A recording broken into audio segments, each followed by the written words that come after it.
Hi, and welcome to See You at USC. It's the best college talk show on television. Tonight we welcome Dr. Christopher Holmes Smith.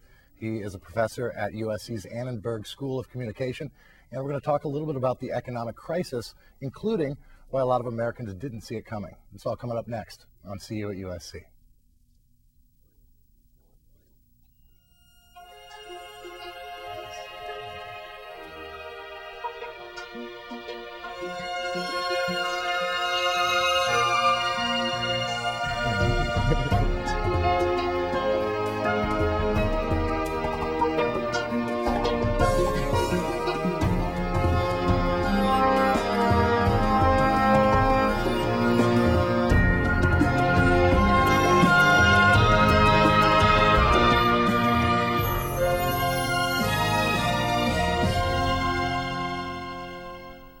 Welcome back to See You at USC. It's the best college talk show on television, or so I am legally required to say. Welcome to the show.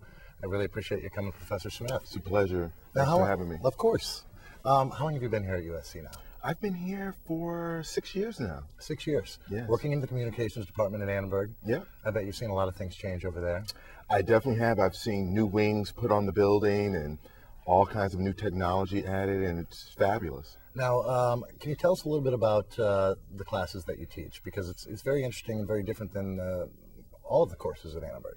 Well, some of the courses I teach are bread and butter Annenberg courses. Like I teach a class on media history that I'm teaching now. I teach other courses that deal with marketing related issues. And then one area that I'm developing is thinking about how can we think about the economy and financial markets through a communication model. Right. So one of the courses I'm developing for the doctoral program next year is exactly in that space. And some of the things you'll be discussing is we're in a big financial crisis now, obviously. A lot of us didn't see it coming. Whose fault is that? Everyone's. Right. We all have a bit of the blame for that. I mean, there's been a series of excesses in the economy for the last 10 years, beginning with the dot-com bubble, going through an incredible explosion of credit, both on the corporate and consumer side. And finally, the bursting of the real estate bubble finally made it apparent to everyone that we've kind of been riding high on a lot of very ephemeral aspects of our economy for a while now. Now, what is the definition of a financial bubble? I've heard that used many times, and I've never really understood exactly what it meant. A bubble basically occurs when there's a mass psychology that inflates a particular asset price class to inordinately high value that outstrips the fundamentals that would undergird what a value for that particular asset should be. So, for example, and at the basis of all bubbles is just the belief that prices are going to go up forever. Right. I mean, it's as simple as that. And how did the media miss it? You would think that if such a, I mean, some say that it's the biggest depression since World War II, or the biggest crash. Yeah, thank you. How did we not see it coming? Why didn't the media? I mean, I'm in journalism school. I don't want to blame the media, but why didn't they let us know? Well, it's interesting. Next Wednesday, we're actually having a group of very, esteemed media people, business economists, business and economy reporters, as well as very senior capital markets professionals, come to pose and answer, hopefully, that very question. I think overall, I would say that the media did talk about the risks. The question is what kept the public from listening. Right. I think that two things happened. I think that on the one hand, prices were going up. So it was rational on some level for people to keep behaving in a way that would keep the prices going up because they were going up. Right. And so there was nothing, unfounded about that type of behavior.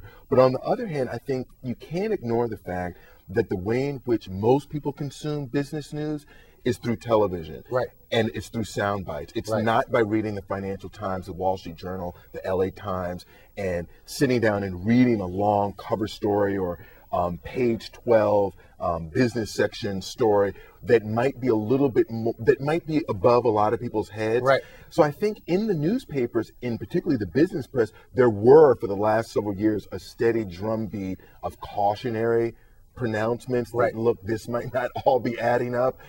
But it's like, let's face it, we're all at an attention deficit right now. There's only so many hours in the day, and a lot of complexity is too much for most people to handle. So they turn on someone like Jim Cramer on CNBC or Maria Bartiromo on CNBC, and at best, they get a very encapsulated kind of rendering of a very complex situation. Right. And it just went past a lot of people.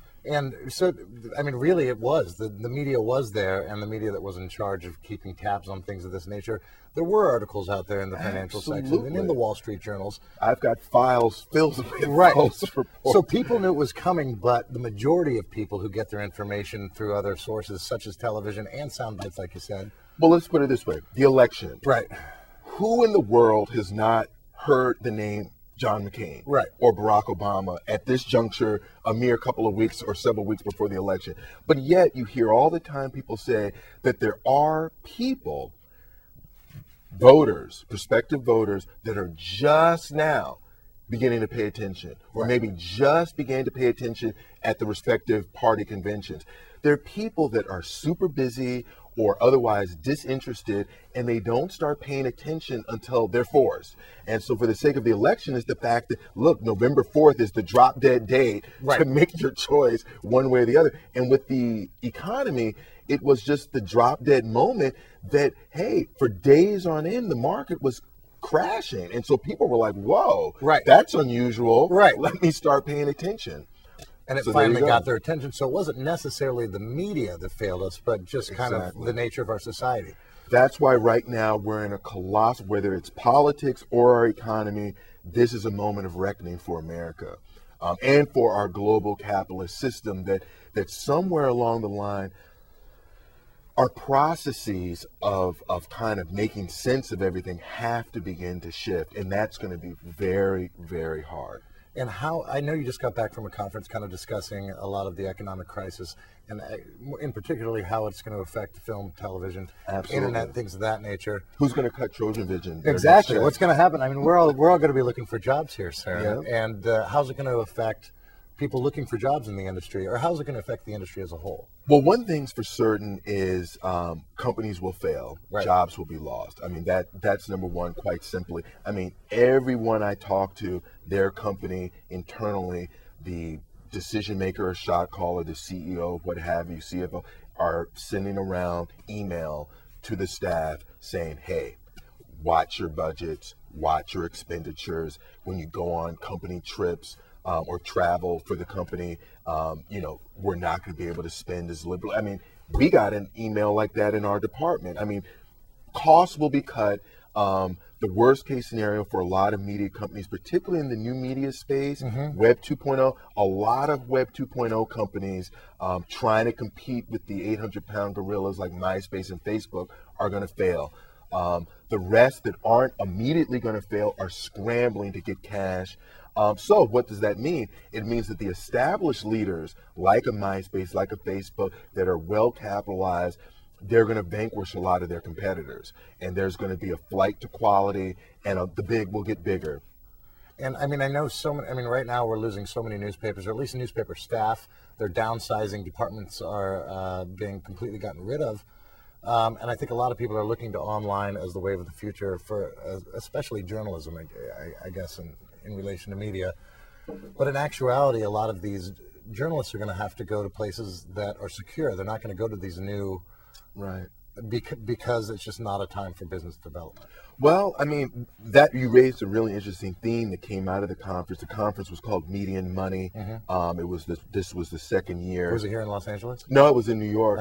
Dow Jones and Nielsen Company sponsored it. And one of the big themes was, how can traditional companies or in traditional media spaces like print transform themselves?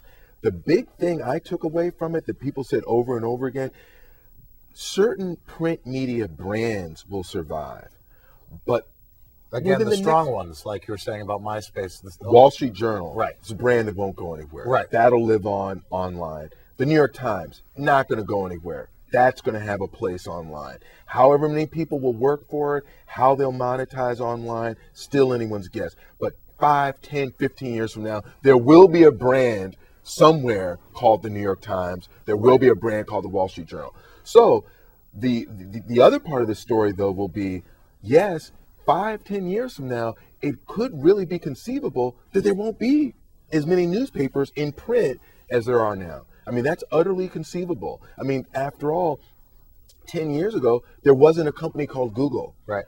And look, Google's now probably the largest media company, if you define media broadly, in the world. And they're just eating newspapers' traditional lunch, classified advertising, every day.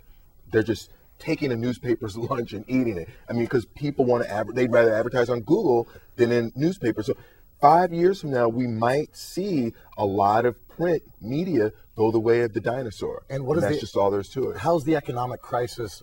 I want to use a different term, but that's what it is. Yes. How is that going to affect? I mean, it's a big time in media, in journalism especially, like you were saying, when we're moving from old mediums to new mediums. How is it going to affect us as journalists in the next 5 to 10 years? Well, I think everyone who considers themselves a journalist will have to become entrepreneurial, right, and start looking at themselves as a brand, and really branding themselves as individual journalists. And that might be the wave of the future. You might not be as secure in thinking that you can attach yourself to a corporate entity, right, and be able to ply your trade for however many years. You might have to be much more vigorous about activating that on your own. And the beauty of the web is it kind of gives you that ability. What the web doesn't necessarily give you right off the bat is an ability to monetize your efforts and make a living.